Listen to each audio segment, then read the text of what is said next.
ঈদুল ফিতরের দিন 13টি জিনিস সুন্নাত। আমি সুন্নাত গুলা বলে দিচ্ছি, আপনি ভিডিওটা শেয়ার করে দিবেন। ভাইরে, আপনি হয়তো জানেন না, আপনার একটা শেয়ারের মাধ্যমে কত লক্ষ কোটি মানুষ জানবেন, আর এর বিনিময়ে আপনি অসংখ্য অগণিত সওয়াবের অধিকারী হবেন ইনশাআল্লাহ। সুন্নাতগুলি হলো: নাম্বার 1, শরীয়তের নিয়ম অনুযায়ী যত সম্ভব সজ্জিত হওয়া। নাম্বার 2, গোসল করা। নাম্বার 3, মেসওয়াক করা।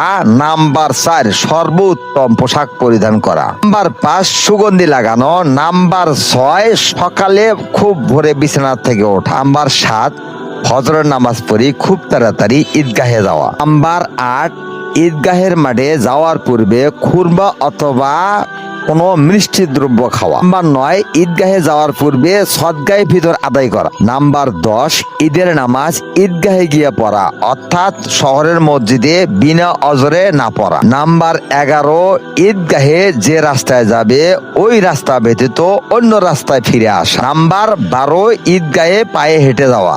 নাম্বার 13, ঈদগাহে যাওয়ার সময় নিম্ন স্বরে এই তাকবীর বলা: আল্লাহু আকবার, আল্লাহু আকবার, লা ইলাহা ইল্লাল্লাহু, আল্লাহু আকবার, আল্লাহু আকবার, ওয়া লিল্লাহিল হামদ।